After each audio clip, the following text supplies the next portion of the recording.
Hey everybody, Dr. Phil here. This is going to be a video on working with financial statements. So let's go ahead and get into it. So the first thing we'll talk about is we'll take a closer look at cash flow and financial statements. So really two things to think about here. One, money coming in, and then two, money going out. So activities that bring in cash, again, think about money coming in, sources of that's called sources of cash, while activities that involve spending cash are called uses of cash. So think about like how do you use your money, right? Like how do you spend it? An increase in a left side asset account or a decrease in a right side liability or equity account is a use of cash. An increase in an asset account means the firm, on a net basis, bought some assets, so they've used some cash. A decrease in a left side or asset account, or an increase in a right side liability or equity account is a source of cash, indeed. A decrease in an asset account on a net basis means the firm sold some assets. That is a net source. So think about like you sell like an old work truck, money comes in, so that's money coming in, right? To trace the flow of cash through a firm during the year in a detailed fashion, an income statement is necessary. All right, so let's take a look at sort of an example here. So here we have, hopefully I'll say this right, Prufrock Corporation, 2020 and 2021 balance sheets. So you can see how those numbers changed over time, right? So if we just, I won't go through every single one line by line, but like if we look at cash, 84 million in 2020, 146 million in 2021. So obviously cash went up by 62 million between the two balance sheets. Accounts receivable went up by 23. Inventory went up by 29. So the total increase in assets was 114. And then fixed assets, net plant and equipment went up by 149. So total assets increased by 263. And of course, million. Here we see the liabilities and equity again for Proofrock Corporation. So let's see, accounts payable. If we're looking at current liabilities, AP accounts payable went up by 32 million. Notes payable went down by 35 million. So perhaps they paid off a loan or something. If we net those two together, we get the -3. And then long-term debt went down by 74 million. So again, perhaps they paid off a loan. With respect to owner's equity, common stock and paid in surplus went up by 50. Retained earnings went up by 290. So the total was an increase of 340. And we have total liabilities known as equity that increased by 263, which of course, if I go back real quick, is the same as the increase in total assets, as it should be. All right, so here we see some sources and uses of cash, right? So sources of cash, increase in accounts payable, 32, increase in common stock, 50, increase in retained earnings, 290. So there were total sources of 372. So think about that. That's 372 million, obviously, of money coming in. And then with respect to uses of cash, we have an increase in accounts receivable, 23. We have an increase in inventory of 29. We have a decrease in notes payable of 35. We have a decrease in long-term debt of 74. Net fixed asset acquisitions of 149. So the total uses were 310. So if we net those two against each other, i.e. the 372 and the 310, we get a net addition to cash of 62. Here we see the income statement. So a very typical income statement here again for the same company, Prufrock Corporation, sales, cost of goods sold, so on and so forth, all the way down to net income at the bottom, 435. And then we have dividends of 145 and an addition to retained earnings of 290. So the statement of cash flows is a firm's financial statement that summarizes its sources and uses. Again, think about money coming in, going out over a specified period. The exact form differs in detail from one preparer to the next, but the basic idea is to group all changes into three categories. So we have, and these are the classic three sections of a statement of cash flows: operating activities, investment activities, financing activities. Now, standard accounting practices expressly prohibit reporting cash flow per share, but cash flow is not an alternative to accounting income. So only earnings per share, or what we commonly abbreviate EPS, are to be reported. So here we can see a statement of cash flows. So we have our three sections. We got the cash at the beginning of the year, 84. They've got net income. They're adding in depreciation, an increase in accounts payable because those don't represent like depreciation does not represent money leaving. An increase in AP is like, okay, we owe more money, but we haven't actually paid it yet. Increase in accounts receivable, that's a -23. So think about, okay, that's money that we are owed, but hasn't been paid to us yet. Same with the inventory. Moving down into investment activity, we've got the fixed asset acquisitions, minus 425. Think about think about why that's a minus real quick, because you had to spend 425, right? Negative 425 to get those fixed assets, those acquisitions. Financing activity, decrease in notes payable, so negative 35, a decrease in long-term debt, negative 74. Dividends paid, 145, negative 145. An increase in common stock, so think like they probably sold more shares of stock, 50 million came in. Net cash from financing activities thus is 240. That's just all those netted together. So the net increase in cash, if we net all three sections together, is 62. We then take the 84 at the very top, cash beginning of year, 84. Net increase in cash, add the 62, and that's how we get the cash end of year of 146. All right, let's talk now about standardized financial statements. So it's nearly impossible to directly compare the financial statements for two companies because of differences in size. Similarly challenging is to compare financial statements from different points in time for the same company if the company's size has changed. Maybe they, purchased more assets, sold off assets, so that, the sort of the size of the firm with respect to the number of assets or the total amount of assets it has gone up or, sort of ballooned or shrinked, if you will. So to make comparisons, we standardize the financial statements. So number one is common size statements, which present all items in percentage terms. Now, the common size balance sheets typically express each item as a percentage of total assets. So like total assets will be 100%, as we'll see in a second. Everything else is all the other percentages are relative to that. Common size income statements usually show each item as a percentage of total sales. So again, totals like sales or total sales would be the 100%. Everything else would be based on that, all those other percentages. Common size statement of cash flows can be constructed from a sources and uses of cash statement, expressing each item as a percentage of total sources or total uses. And then number two, the common base year statements. That is a trend analysis, and this present all items relative to a certain base year amount. So here we have the standardized balance sheets again for the same company, Profrock Corporation. If I'm saying that right.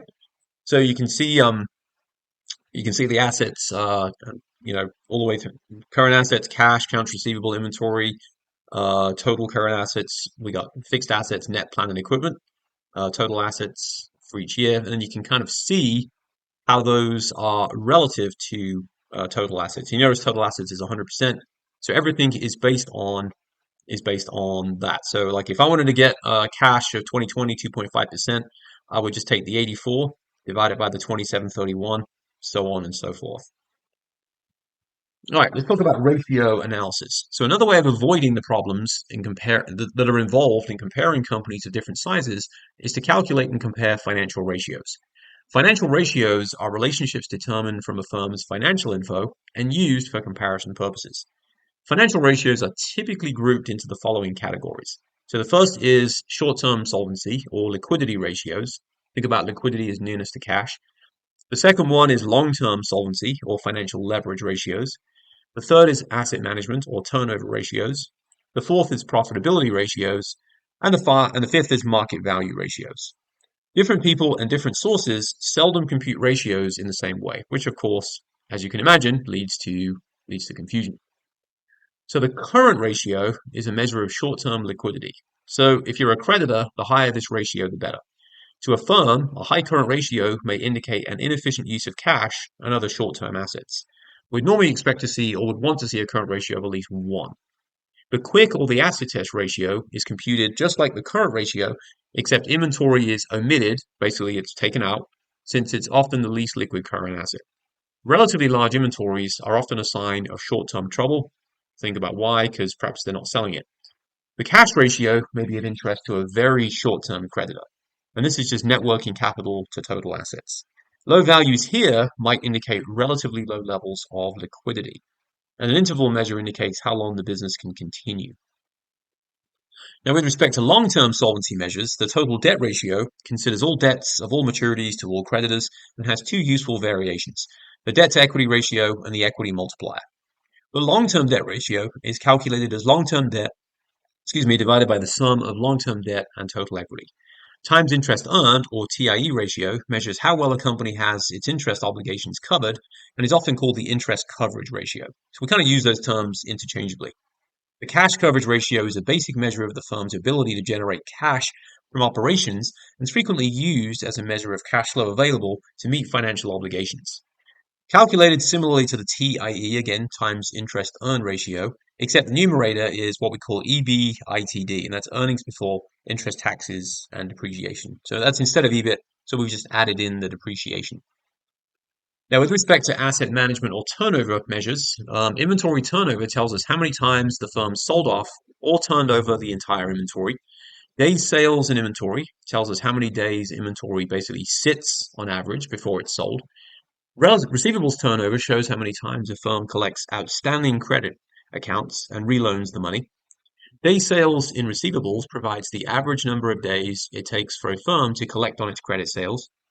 Asset turnover ratios. So here we have NWC turnover, that's net working capital turnover, measures how much work we get out of our working capital.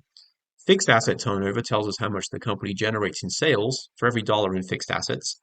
And total asset turnover tells us how much the company generates in sales for every dollar in assets. Now, profitability measures. The profit margin measures how well a company makes money, that is, how much money it generates in profit for every dollar in sales. All other things equal, a relatively high profit margin is desirable. There's a significant variation in profit margins, of course, across industries. Remember that ROA, return on assets, and ROE, return on equity, are accounting rates of return. As such, they should probably be called return on book assets and return on book equity. So ROA, return on assets, is a measure of profit per dollar of assets, and ROE, return on equity, is a measure of how the stockholders fared during the year. That is, how much money the company generated in profit for every dollar in equity. Doesn't mean they're getting that money. It's just sort of a calculation that shows how much it's worth. Now, with respect to market value measures, the PE or price earnings ratio measures how much investors are willing to pay per dollar of current earnings. It varies significantly across companies, but in 2020, a typical large company in the US had a PE, again, price earnings ratio, in the 15 to 20 range. Higher PEs are often taken to mean the firm has significant prospects for future growth, but it could also mean a firm had no or almost no earnings. The price sales ratio is useful if PE ratio is not meaningful, so due, for example, the firm has negative earnings for extended periods. The market to book ratio compares the market value of the firm's investments to their costs. If the value of market book ratio is less than 1, it could mean that the firm has not been successful overall in creating value for its stockholders. And it focuses on relevant costs, or historical costs, which are, of course, less relevant. Tobin's Q ratio is superior to the market to book ratio because it focuses on what the firm is worth today relative to what it would cost to replace it today. Firms with high Q ratios tend to be those with attractive investment opportunities or significant competitive advantages, or both. It's difficult to calculate with accuracy because estimating the replacement cost of a firm's assets is not an easy task, and market values for a firm's debt are often unobservable. The enterprise value, or we call EBITDA, multiple, relates to value of all the operating assets, that is, enterprise value, to a measure of the operating cash flow generated by those assets, EBITDA. And again, EBITDA is earnings before interest, taxes, depreciation, and amortization. The enterprise value is an estimate of the market value of the company's operating assets, which include all assets of the firm except cash.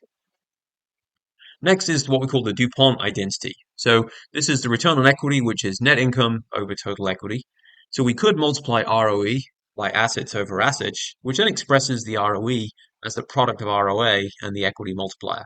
So as we see here, return on equity equals net income over assets, and which would just equal assets over total equity. So ROE equals ROA times the equity multiplier, which equals ROA times 1 plus the debt to equity ratio. We can then further decompose ROE if we desire by multiplying by sales over sales. So then we have ROE equals sales over sales times net income over assets times, of course, assets over total equity. If we rearrange things a little bit, we can partition ROA into its two component parts, profit margin and total asset turnover. So ROE equals net income over sales times sales over assets times assets over total equity. So profit margin times total asset turnover times equity multiplier is what it becomes. So the DuPont identity breaks ROE into basically three parts. One is operating efficiency, as measured by profit margin. 2 is asset use efficiency, as measured by total asset turnover. And 3 is financial leverage, as measured by the equity multiplier. So here we have a breakdown, the DuPont breakdown of Amazon and Alibaba, just for comparison purposes. And then finally, using financial statement information. So why even evaluate financial statements? So and this could be taken from the standpoint of people within the company, internal, and people outside the company, external. So internal uses include performance evaluation and planning purposes. Segment managers could be one example in their evaluation. Financial statements are also useful to parties external to the firm. So people like, or entities, I should say entities like short and long-term creditors, potential investors, suppliers and large customers, credit rating agencies, competitors, and potential targets for acquisition. So again, a lot of uses of those financial statements from in and outside of the firm. Okay, as always, thanks for watching, and I will see you in a future video.